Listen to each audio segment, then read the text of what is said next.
bienes económicos pueden tener diferentes clasificaciones, ¿no? Vamos a ver precisamente esas clasificaciones, al igual que las necesidades y los servicios. Por ejemplo, vamos a ver en cuánto tipos de bienes, bienes sustitutos, bienes complementarios. ¿Utilizan ustedes los bienes sustitutos, los bienes complementarios? Cuando compran una marca de camisa, seguramente hay otra marca que es sustituto. Cuando compran una marca de computadora, seguramente esa marca tiene otro sustituto. En una economía existen bienes sustitutos, existen bienes complementarios. El complemento de una computadora podría ser un mouse, una impresora, etc. De la misma manera, el complemento, el azúcar, un producto industrial, es un complemento para tomar un café, para hacer algunas golosinas, para hacer tortas, etc. O sea, todos los bienes en economía tienen algún lado, alguna relación de parentesco, y esa relación de parentesco se lo menciona como bienes sustitutos, complementarios, bienes inferiores, bienes de lujo, etc.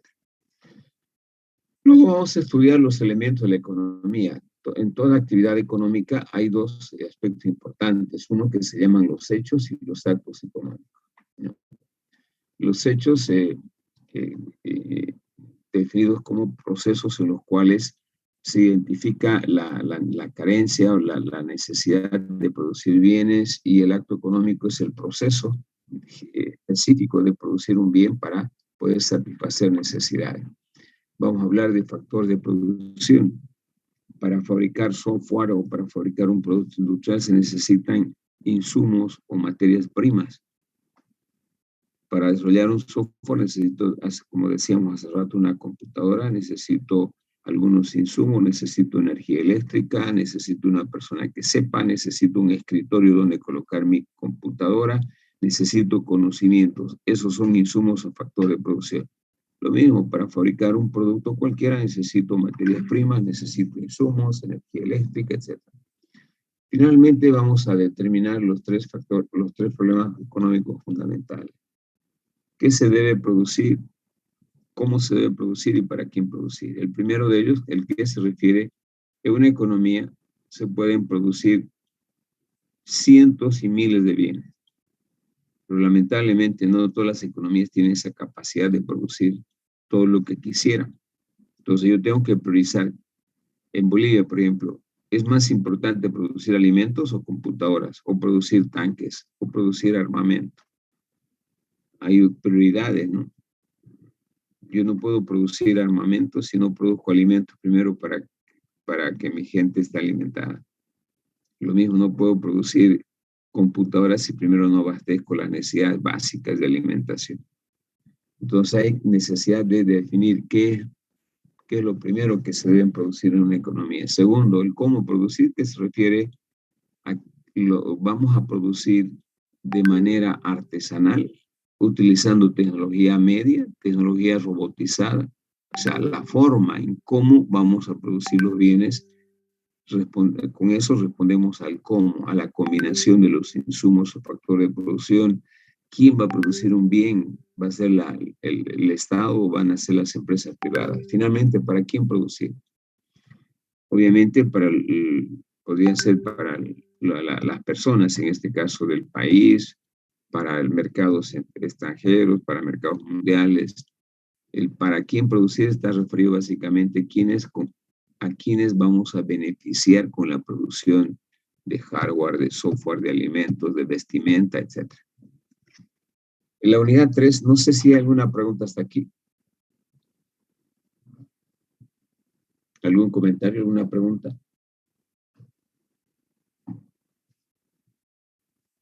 Bien. En la parte de la unidad 3, a partir de acá ya vamos a modelar de manera gráfica y matemática. En la introducción a la teoría de precios, que también se llama microeconomía, vamos a estudiar los elementos más importantes que conforman el mercado.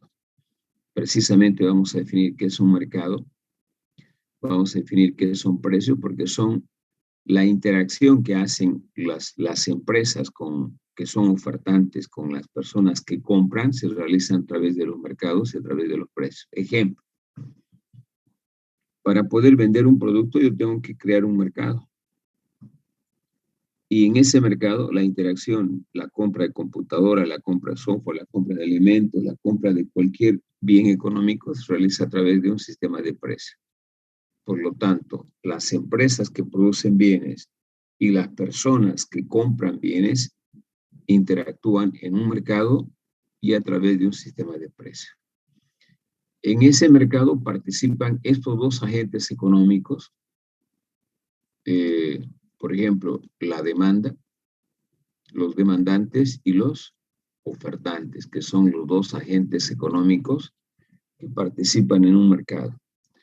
El demandante es la familia, el que compra el bien o el servicio. Entonces vamos a definir qué es demanda, vamos a ver la función de demanda. La función de demanda está expresada como una ecuación que depende de un conjunto de variables. Vamos a ver cómo se desplaza esa ecuación representada por una función de demanda, qué tipo de desplazamiento tiene y por qué se desplaza. De la misma forma vamos a estudiar a la oferta. La oferta, chicos, se refiere al que fabrica un bien, al que desarrolla un producto. Una empresa, por ejemplo, de cualquier naturaleza es un ofertante, produce bienes para vender. Entonces vamos a definir qué es oferta, vamos a determinar la función de la oferta a través del análisis de las diferentes variables que influyen en la oferta y vamos a analizar cómo esa oferta, que es una curva, se desplaza de diferentes formas. Luego vamos a juntarlos a estas dos variables o agentes económicos, más bien, demandantes y ofertantes, para estudiar el equilibrio. El equilibrio consiste en estudiar de manera conjunta a los compradores y a los vendedores, a las familias y a las empresas. En la vida real, la compra de una computadora o la compra de cualquier bien de un producto industrial se realiza en el mercado a través de este concepto de equilibrio. ¿Sí? El equilibrio es un lugar geométrico donde existe una intersección entre, en este caso, el que quiere comprar y el que quiere vender. Gráficamente, el equilibrio de mercado vamos a estudiar a través de la intersección entre la función de demanda y la función de oferta. ¿Sí? El equilibrio es un lugar geométrico, como les decía, donde se determina el precio de venta de un producto y la cantidad. Una vez que analicemos eso, vamos a ver qué variables o qué fenómenos económicos desplazan a las curvas de demanda y oferta. En los desplazamientos, una vez que partamos de una situación de equilibrio, vamos a estudiar qué variables, qué fenómenos hacen que las curvas de demanda de un bien, hardware, software, productos industriales, se desplacen de un lado al lado derecho, al lado izquierdo, hacia arriba o hacia abajo, etc. El cuarto punto interesante de la unidad 3 es el estudio de la elasticidad. La elasticidad, chicos, en economía se entiende como el grado de sensibilidad que tienen la demanda de bienes económicos frente a los cambios en el precio. Es decir, la elasticidad algebraicamente viene a ser el estudio de la derivada de una función dependiente con una función que tiene dos variables, una variable dependiente y una variable independiente. La elasticidad me mide el grado de reacción que tiene la cantidad demandada de un bien frente al cambio en el precio. Y se lo puede analizar a través de las derivadas de primer orden. Bien. Luego de estudiar estos elementos, vamos a ver las estructuras del mercado. Habitualmente esto yo lo voy a presentar en la primera parte, porque le veo más interesante cuando empecemos a estudiar acá las formas de organización económica. En esta parte, después de ver la definición de economía, vamos a ver las formas de organización económica y ahí vamos a tocar este tema precisamente de la estructura del mercado. Pero les anticipo que la estructura del mercado hace referencia básicamente de que en una economía como la que tenemos en Santa Cruz y en Bolivia, participan varias formas de tomar decisiones. Y a esas formas, de diferentes formas de tomar decisiones, se los enmarca en estos tipos de mercado. Por ejemplo, cuando hablamos de competencia perfecta, chicos, un mercado de competencia perfecta es un mercado donde existen muchos vendedores de un bien y muchos compradores. Los productos son homogéneos, son idénticos, ¿no? Los precios se determinan en función de la oferta y la demanda. ¿Sí?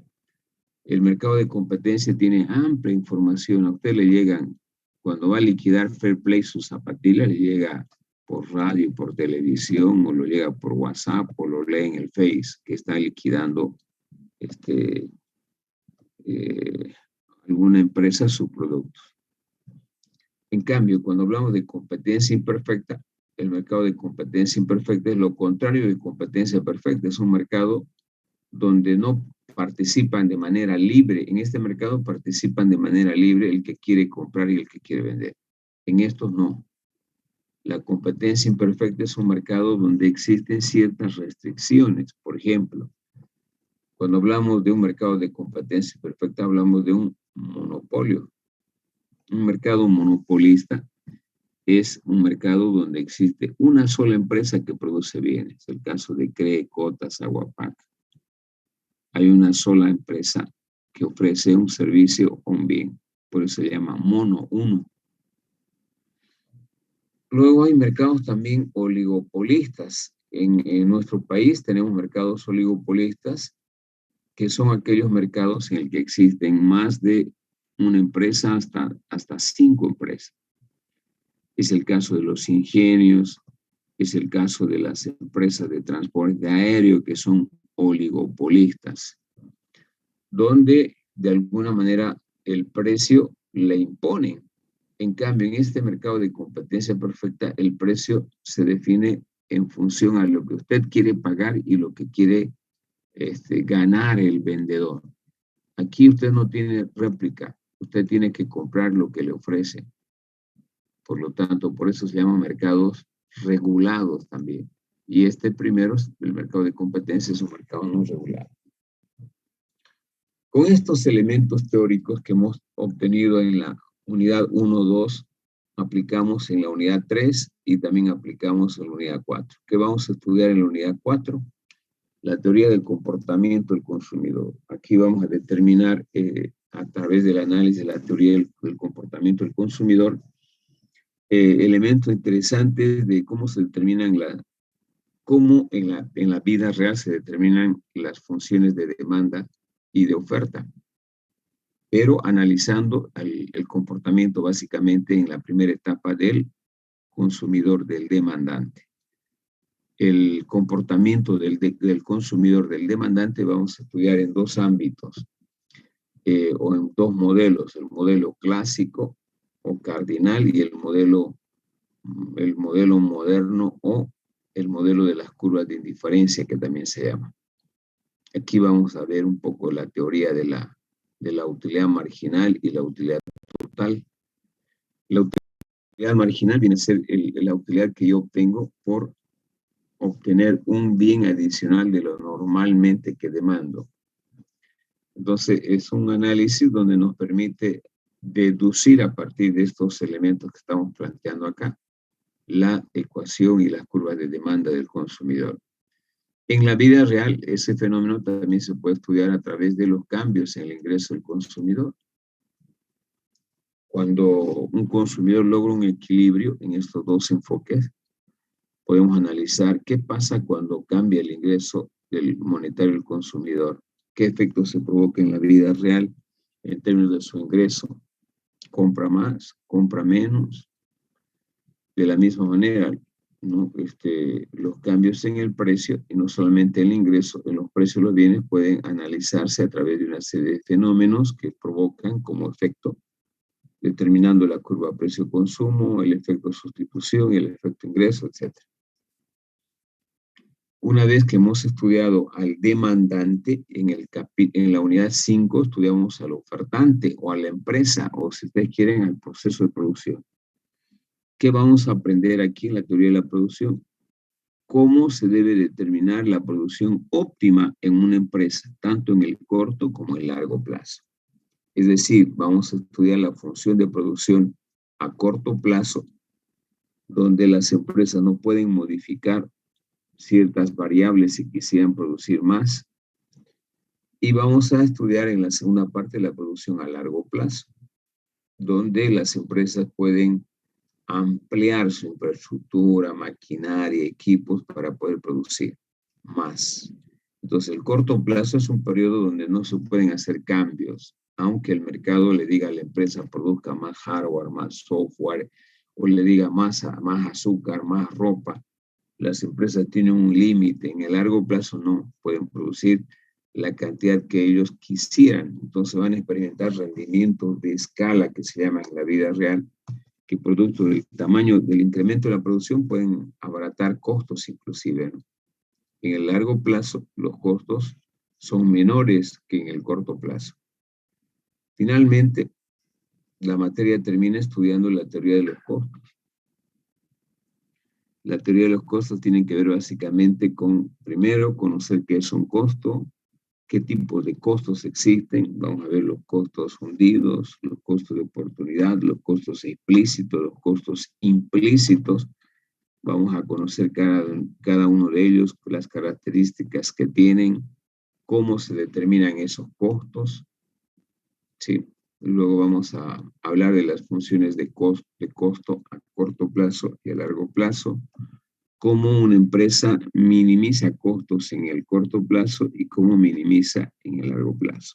¿Qué tiene que hacer una empresa para minimizar costos, tanto en el corto como en el largo plazo? Entonces, ahí termina el avance en la unidad número 6 con la teoría básicamente corta. Entonces, estas 3 unidades que acabamos de ver, chicos, desde la 3, la 4, la 5 y la 6, son en realidad 4, tienen un alto componente matemático y es más distraído que las 2 primeras, que son un poco cansadores por lo teórico que son. Entonces van a ver aquí harto ejercicio. Como cualquier materia de matemática, van a resolver ejercicios que vamos a hacer en clases, en pizarra, y obviamente después ustedes tienen que resolver los prácticos para los exámenes. ¿Cómo vamos a desarrollar el segundo elemento? Una vez que les he presentado el contenido, el segundo elemento en un programa analítico es la metodología.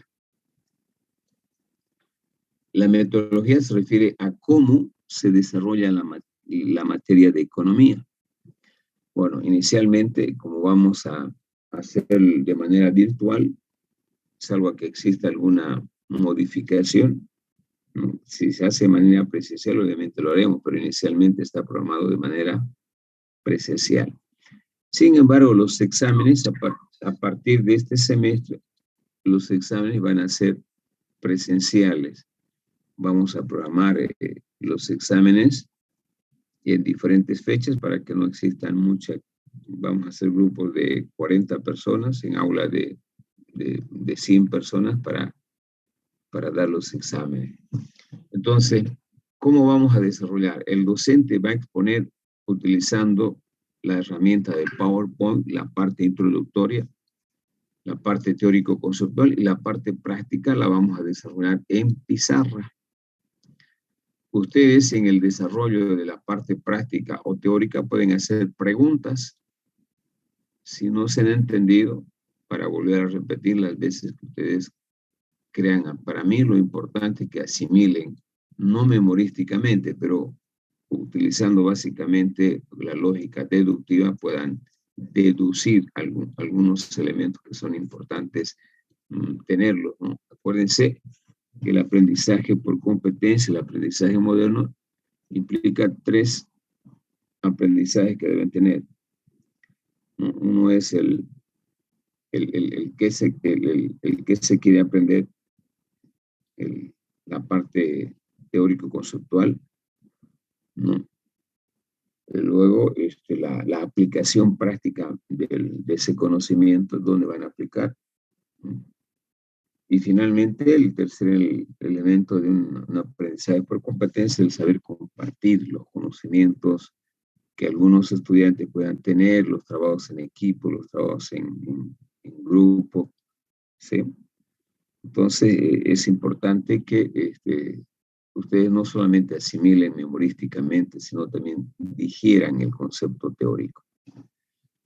Luego vamos a hacer ejercicios. No hay trabajos en grupo, no hay exposiciones, son como una materia común de matemáticas donde hay prácticos que cada uno debe resolver para entregarlos.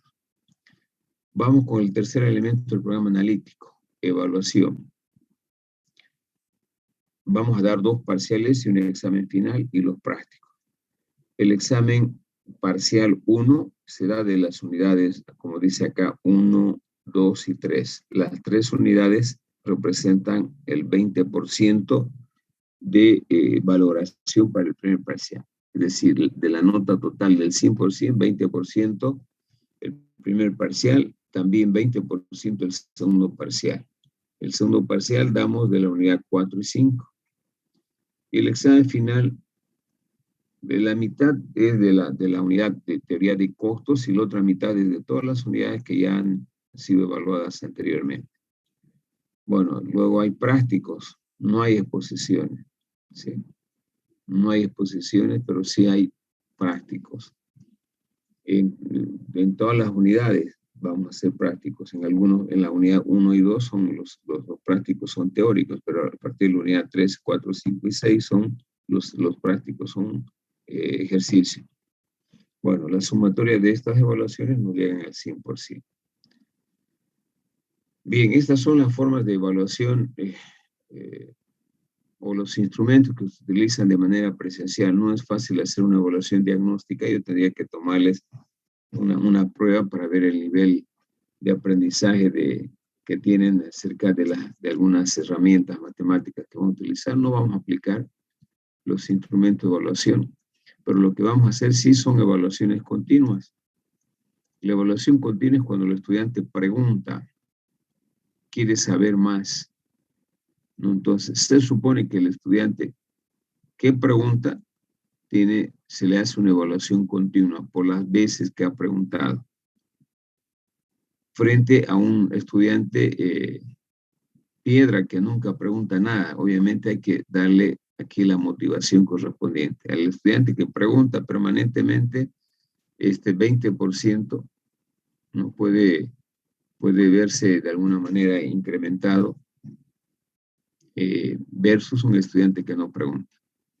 Bueno, las evaluaciones parciales que hemos dicho, los 2 exámenes parciales y el examen final. Entonces, en resumen, la evaluación continua es cuando los estudiantes preguntan en clase, quieren saber más.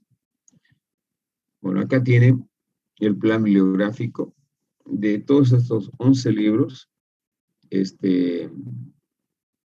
Los más importantes que utilizo son estos de acá, que lo estoy marcando con amarillo. Este libro de Cepeda, La Calle y otros, que se llama Economía para Ingenieros.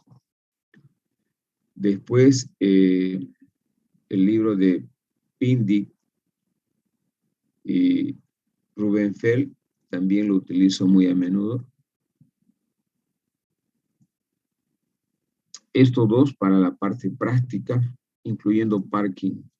Estos son los 3 libros de mi preferencia para la parte práctica. Para la parte teórica utilizo a Rossetti, Méndez, Mochón y Samuelson. Rossetti, Méndez, Mochón. Voy a marcarlos con otro color. A ver.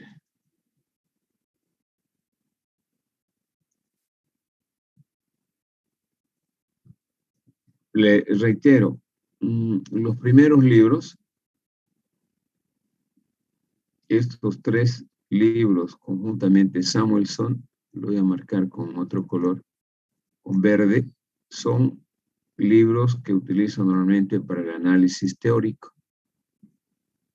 Y estos 3 libros los utilizo para apoyo en la parte práctica. Dicho de otra manera, la unidad 1 y 2 está sistematizado de estas 4 referencias bibliográficas y las restantes unidades están enfocadas en esta bibliografía, Parkin, Cepeda y Pindic. En algún momento también utilizo Salvatore porque es un libro ya muy desactualizado, pero tiene algunas cositas rescatables. Y utilizo también el de Salvatore. ¿Hay necesidad de comprar libros? No, ustedes pueden bajar. Estos libros están colgados en las bibliotecas virtuales o también así alguna gente que lo cuelga directamente. Esa es la referencia bibliográfica que vamos a utilizar para la materia. ¿Preguntas, chicos?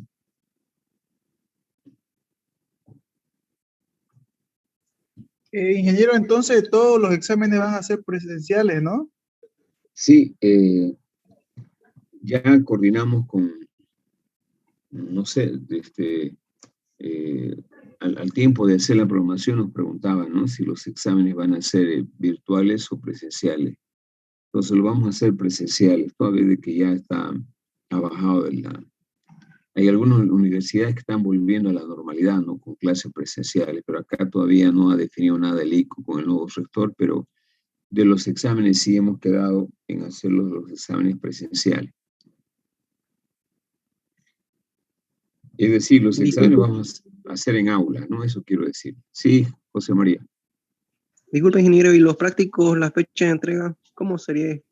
A ver, normalmente cuando, por ejemplo, hoy vamos a ver si nos da el tiempo para pedir un práctico. El práctico es para la próxima clase cuando es teórico, ¿sí? Y cuando es práctico, los prácticos, cuando tienen análisis numérico, quiero decir, generalmente les doy 3, 4 días, ¿no? Para que puedan resolver. O sea, bueno, gracias. No tiene nada les pido para allá, salvo que sea un trabajo práctico que lo pueden ver en la web, etcétera, etcétera, ¿no? Pero los prácticos con ejercicios realmente tienen un tiempo prudencial y necesario para que puedan resolver. Pueden intercambiar si quieren los prácticos. A mí lo que me interesa es que ustedes sepan resolver los ejercicios. Puede ser que algunos no sepan, pero por lo menos mecánicamente puede aprender. Esto ya definen, ustedes pueden hacer equipos, pero lo que tienen que entregar es de manera individual, no en equipo. ¿Alguna otra pregunta? Finalmente. Sí, como método de entrega, ¿vamos a usar el Moodle de la universidad o va a crear algún Classroom? Voy a ver, normalmente yo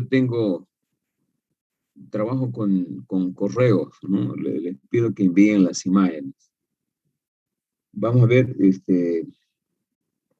el problema de Classroom es el tiempo, ¿no? Todo está programado en tiempo. Si yo les pido el práctico vía Classroom, tienen que presentarse en esa fecha, porque está todo programado con fecha. Y a veces yo no puedo flexibilizar la fecha. En cambio, si ustedes, por decir, les doy un práctico para entregar, qué sé yo, el viernes, y por alguna razón no han podido enviar el práctico el día viernes, lo pueden hacer hasta el día lunes. Entonces, hay más flexibilidad para mí y para ustedes utilizar el correo. En cambio, lo otro, como está todo programado, tiene que ser esa fecha, después no tiene validez, pues, ¿no? Pues yo les voy a pasar una dirección donde puedan enviar los prácticos con imágenes, ¿no? ¿Alguna otra pregunta? El material, ustedes sí han visto, el programa analítico está en la plataforma, ¿no? Moodle.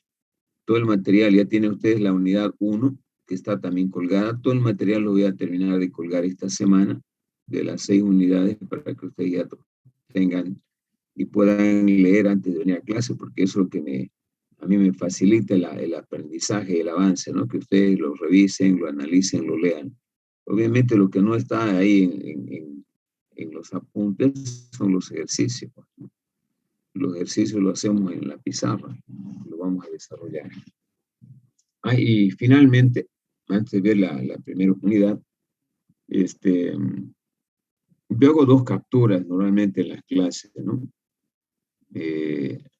Hago una primera captura después de los 20 minutos de inicio de clases.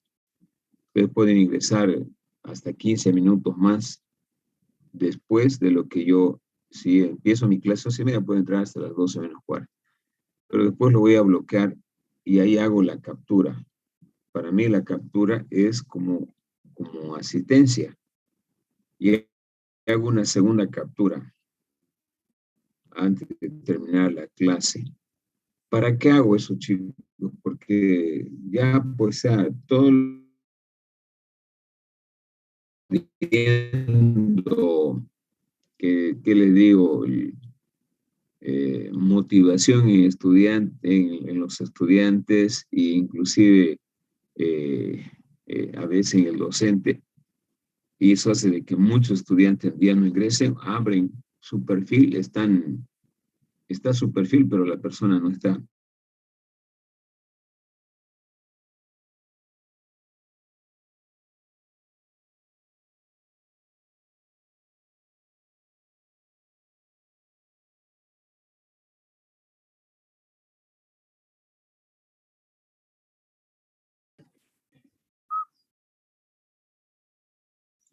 Uy, creo que se fue.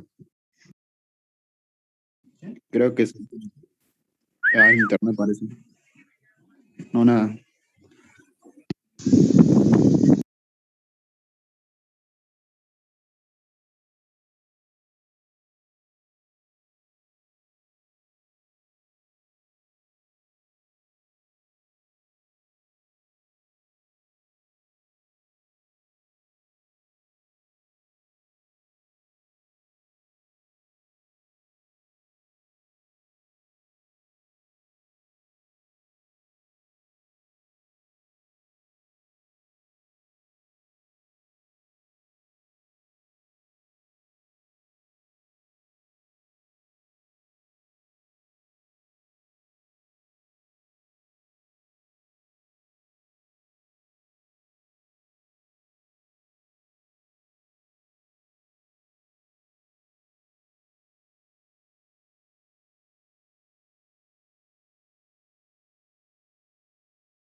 Ya puede que le ponga música.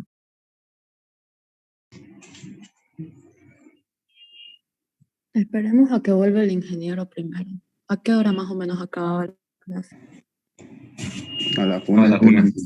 A la 1 acá creo la clase. Mierda.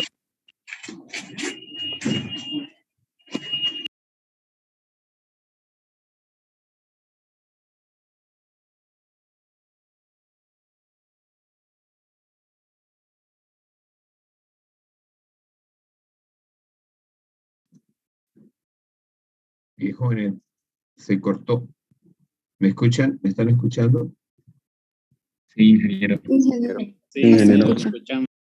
Sí. Bueno, ha sido un corte, cambié a Tigo, estoy contigo, estaba con cotas. A ver si no se corta nuevamente o pierde la calidad de la transmisión.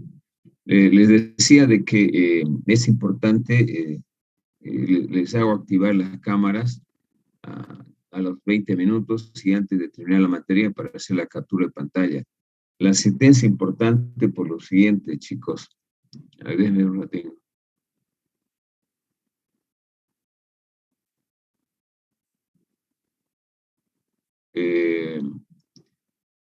Normalmente yo hago redondeo de nota. Los estudiantes que llegan a 48,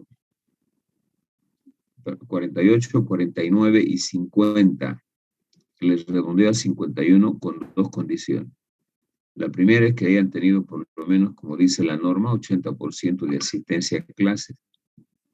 Y la segunda, que hayan entregado todos los prácticos. Entonces, yo para poder beneficiarme de este redondeo de notas, si en mi examen final llego a 48, 50, 49 y 50, para beneficiarme del redondeo a 51 tengo que cumplir esas dos condiciones. Asistencia 80% y entrega de todos los prácticos. Entonces, por eso no es que yo tome en cuenta, no es que ponga nota a los que asistan, ¿no? Simplemente es un motivador, obviamente, para que el estudiante ingrese a clases. Porque cuando lleguemos a la unidad 3, si no ingresan a una clase, la próxima, si no se han nivelado, obviamente, ¿qué me van a entender? No van a entender nada. Entonces, es importante, en este caso, la continuidad.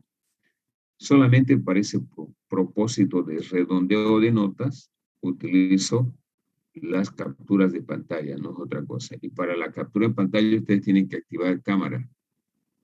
Yo no puedo capturar la pantalla con anónimos, ¿no? Yo sé que cuando ya entremos en clases normales, varios encienden y no están presentes, como por ejemplo José María, lo estoy viendo en este momento.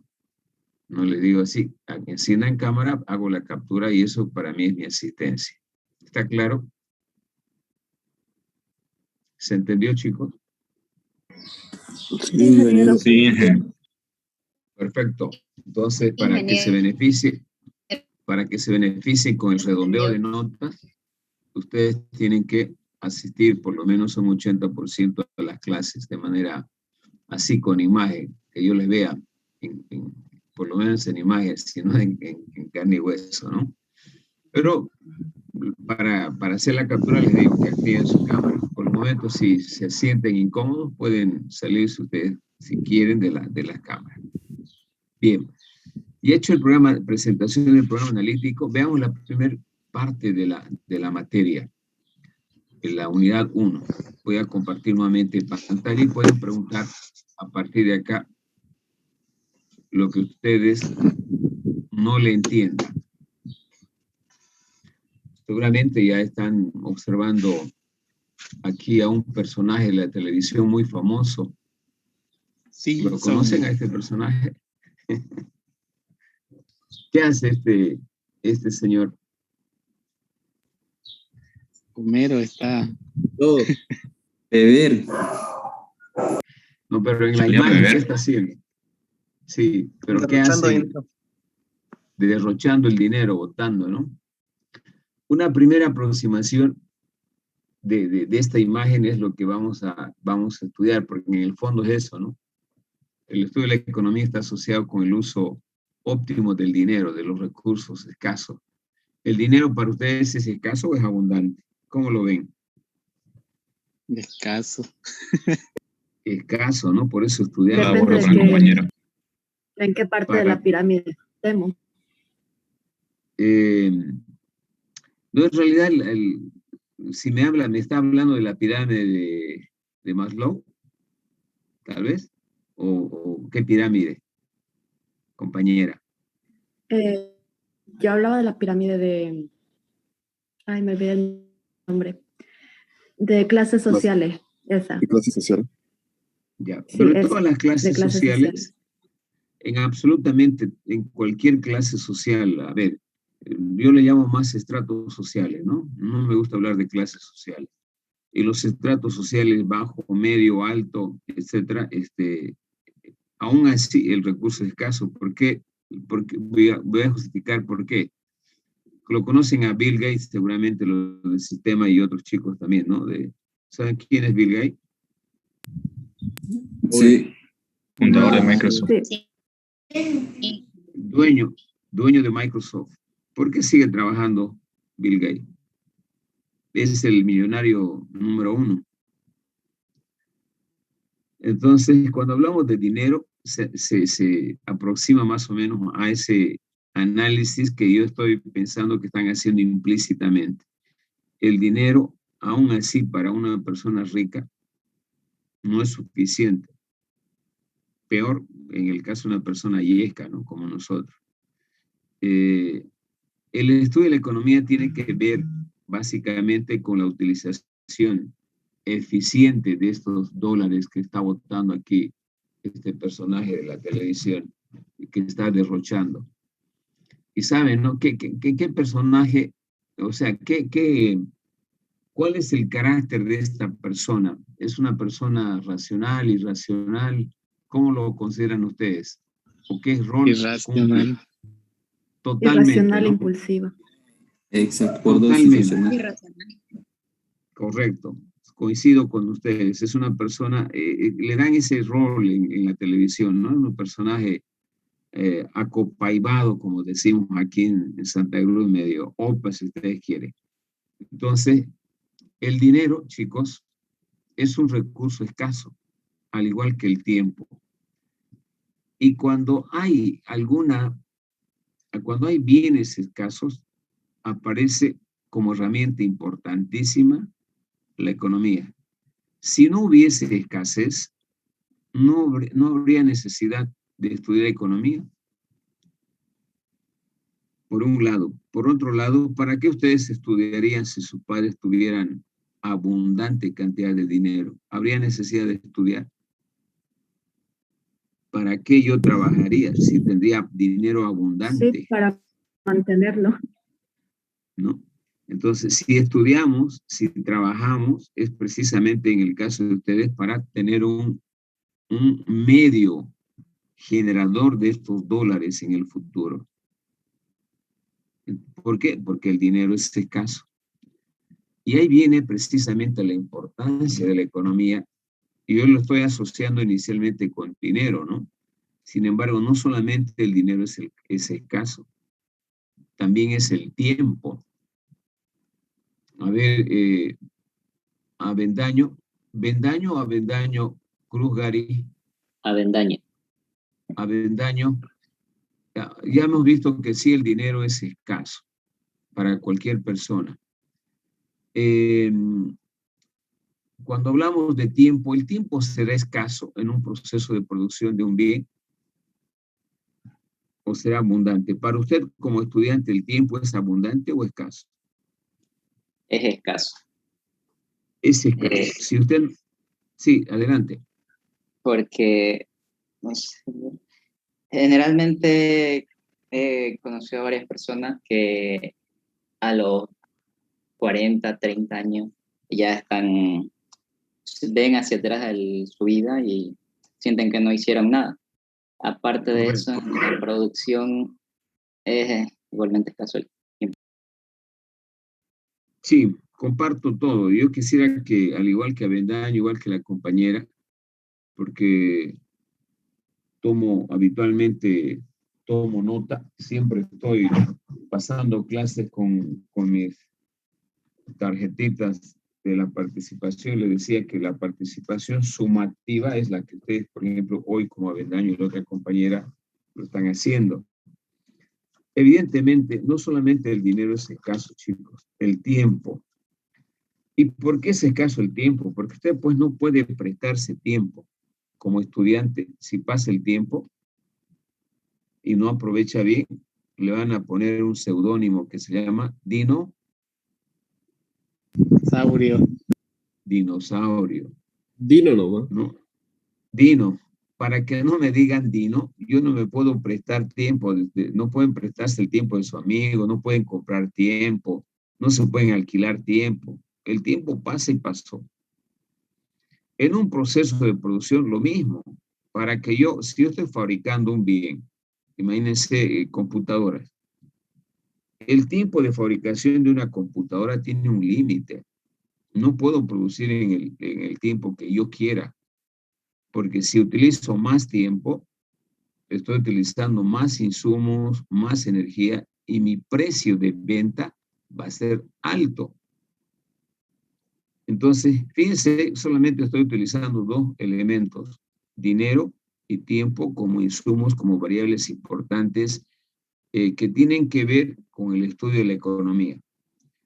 Se estudia economía porque hay muchos factores de producción que son escasos, como el dinero, el tiempo, el profesional de alto nivel, la maquinaria que yo quisiera tener en mi empresa, que no sea china, que sea americana. ¿Y por qué es escaso la americana? Ah, porque tiene mucho costo, cuesta mucho más caro que una china. Y si analizamos el vehículo, ocurre algo similar. Sin embargo, ese es un fenómeno que de alguna manera justifica el estudio de la economía, pero hay otro más importante.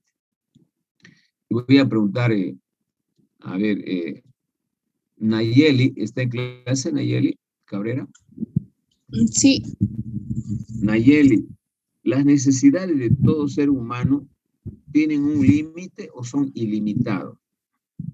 ¿O las necesidades de una empresa tienen límite o son ilimitadas? Estoy hablando de personas y estoy hablando de empresas. ¿Qué cree usted, que son limitadas o son ilimitadas sus necesidades? En mi punto de vista es ilimitado porque siempre vamos a necesitar más, nunca vamos a estar ahí, digamos. Perfecto. Muy bien, Nayeli, evidentemente. Por otro lado, sabemos que los recursos son escasos, el tiempo es escaso, el dinero es escaso. Y por otro lado, tenemos recursos, en este caso, necesidades ilimitadas. ¿Qué ser humano no quiere tener 2 casas, 4 casas, 10 casas? ¿Qué ser humano, como Avendaño, como José Miguel Gálvez, Franz Rivera, etcétera, no quisieran tener 5 vehículos, no quisieran tener 3 computadoras, etcétera? 7. Por 1 para naturaleza. cada de la semana. Así es. Por naturaleza, chicos, el ser humano es una persona que siempre quiere más de un bien. Y eso siempre lo comento a nivel de jocoso, inclusive ustedes, particularmente los hombres, ¿no? Quieren tener, inclusive, ojo, esto no es parte de la materia, pero un poco para hacerlo jocoso y que no estemos muy tirantes, hablando bien en serio. Normalmente los jóvenes quieren tener 1 o 2 corteas al mismo tiempo. Fíjense en cosas que no son materiales, con mucho mayor razón cuando son cosas materiales. Entonces, las necesidades del ser humano por naturaleza son ilimitadas, pero no solamente por la ambición de querer tener más, sino porque el entorno en el cual vive es cambiante. Si antes no necesitaba una computadora, hoy una persona no puede vivir si no tiene una computadora. Esto antes no era necesario porque teníamos el teléfono, pero hoy sin este celular nadie puede vivir. Entonces, el desarrollo científico y tecnológico ha hecho que también nos crean ciertas dependencias. El desarrollo científico y tecnológico nos da nuevos productos, la innovación, que hacen que el ser humano siempre esté aspirando a tener más cosas. Por eso no hay un límite. Y en el plano real, esto es lo que ocurre, chicos. Por eso aparece la economía como una ciencia que busca precisamente cómo satisfacer, cómo maximizar la utilidad o la satisfacción de las personas, de las empresas, tomando en cuenta que los recursos son escasos. Si no hubiese escasez de los recursos frente a las necesidades ilimitadas y todo existiera en abundancia, la economía no habría necesidad de estudiar. No habría necesidad de estudiar economía. Entonces, precisamente aparece ahí la economía como una ciencia apoyada en las matemáticas que estudia el uso eficiente, eficaz, que en economía se llama racional, de los factores de producción para producir bienes que satisfagan las necesidades ilimitadas de las personas. Esta imagen voy a volver a tomar. Precisamente, yo empiezo viendo algunos aspectos de la realidad y me llevan un poco a ubicarme de qué es economía. Sin embargo, hoy economía van a ver de que se ha ampliado su campo de acción a una serie de elementos que no solamente ahora es el dinero o el tiempo, sino también situaciones que van ocurriendo, como les decía al principio. ¿La pandemia es un problema económico? Sí, un problema económico. ¿Por qué es un problema económico? Porque ha provocado hambre, miseria, desempleo. ¿Sí? Y es un problema económico. El incremento de los desempleados, el incremento de la pobreza es un problema económico. ¿Y con qué se soluciona esos aspectos que acabo de mencionar? Con producción, con empresas que produzcan más, con empresas que demanden más trabajo, etc. Y viene después lo importante, ¿no? Como la cereza a la torta. Y para que produzca más una empresa, para que sea más eficiente, tiene que aplicar los principios económicos. Entonces, desde ese punto de vista, la economía es una ciencia que no solamente estudian los ingenieros en sistema, los ingenieros industriales, estudian, hay una economía para la administración petrolera, hay una economía para los que estudian civil. Acuérdense, los ingenieros civiles tienen que hacer presupuestos, tienen que construir carreteras y utilizan obviamente recursos escasos también, ¿no? Por lo tanto, tienen que aplicar la economía. Entonces, hoy la economía es una disciplina, es una ciencia madre, ¿no? Que tiene una singular importancia para una serie de fenómenos y problemas que han surgido desde la antigüedad hasta la modernidad.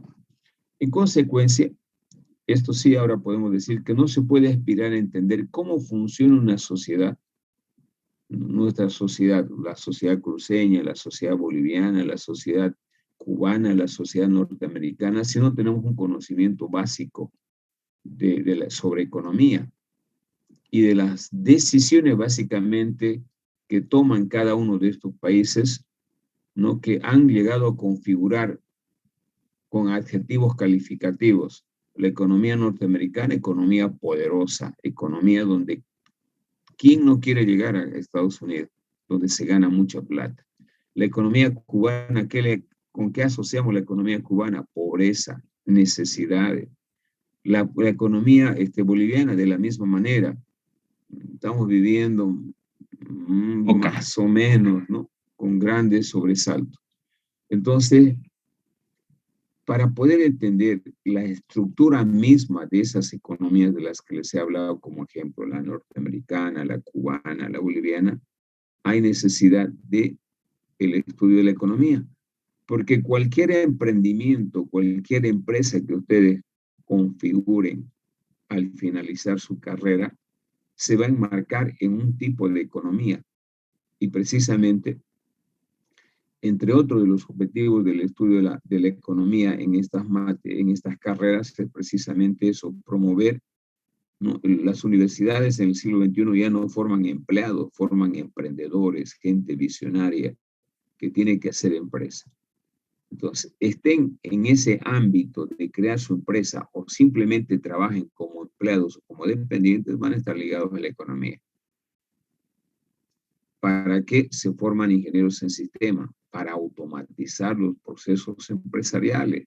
¿Y para qué yo necesito automatizar? Para bajar mis costos, para tomar mejores decisiones. Lo mismo, ¿para qué? En este caso, yo necesito estudiar, formar ingenieros industriales. Hay necesidad que se lleguen a crear empresas a través de un análisis profundo de su viabilidad y sostenibilidad. Eso hacen los ingenieros industriales cuando elaboran un proyecto. Necesito que mi empresa sea eficiente y eficaz, diseñar métodos de trabajo, análisis de costos, eso hace el ingeniero industrial. Entonces, la labor que van a realizar ustedes, tanto el ingeniero en sistema como el ingeniero industrial, está enmarcado en una economía de empresa, ¿no? Donde obviamente su labor va a estar precisamente apoyando a que sus procesos de las empresas sean eficientes y sean eficaces, con el único propósito de utilizar de manera eficiente y eficaz los recursos escasos y maximizar el beneficio y la utilidad de las empresas. Por lo tanto, el estudio de la economía actualmente es mucho más, déjeme activar mi cursor.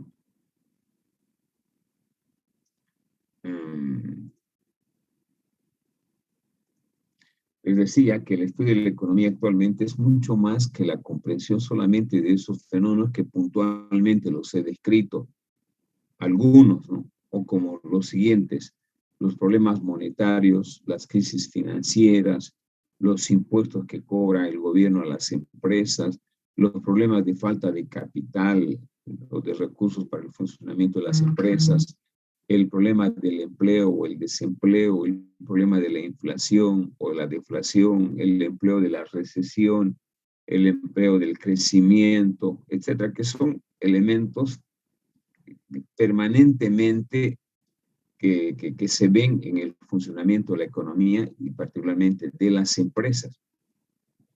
Les decía hoy, la economía abarca muchos otros aspectos, como por ejemplo el surgimiento de más pobres, el hecho de que de 20.000 estudiantes que participan en un examen de ingreso a la Universidad Gabriel René Moreno, solamente ingresen 6.000. Es un problema económico. El COVID es un problema económico. En realidad, todo está asociado, de alguna manera, todos los problemas que en la generalidad que surgen tienen de alguna forma un impacto económico. De ahí que ha adquirido importancia la economía.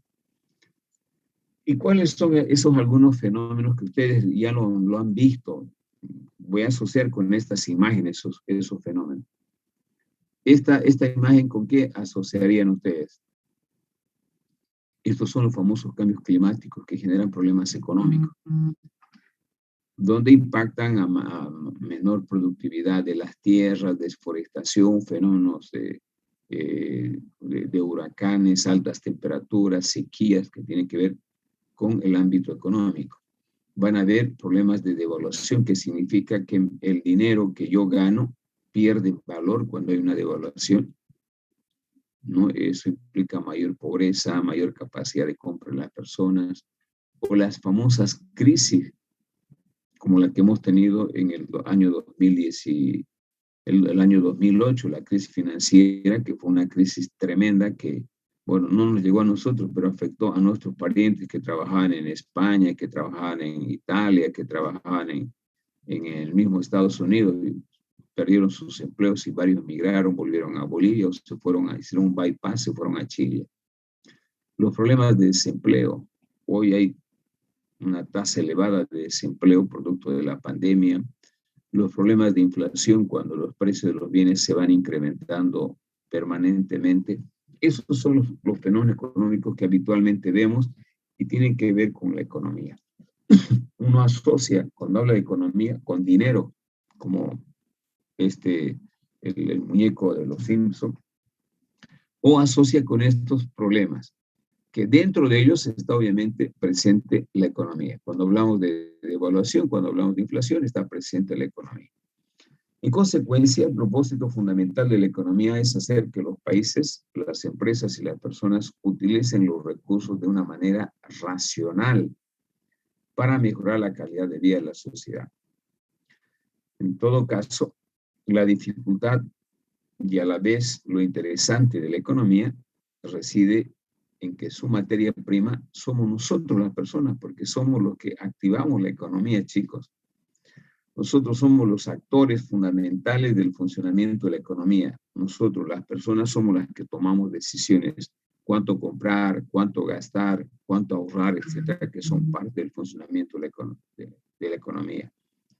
¿No? Somos la materia prima en este caso, ¿no? Las personas con nuestros deseos que son ilimitados, las decisiones que tomamos para satisfacer esas necesidades ilimitadas. Cuando ustedes salgan van a tener necesidad de tener una profesión, un trabajo, una casa, un vehículo y la necesidad de casarse, luego vienen los hijos y aumentan las necesidades. En cada momento tienen que tomar decisiones. En una empresa lo mismo, el empresario tiene que tomar decisiones: qué producir, cómo producir, cuánto producir, para quién producir.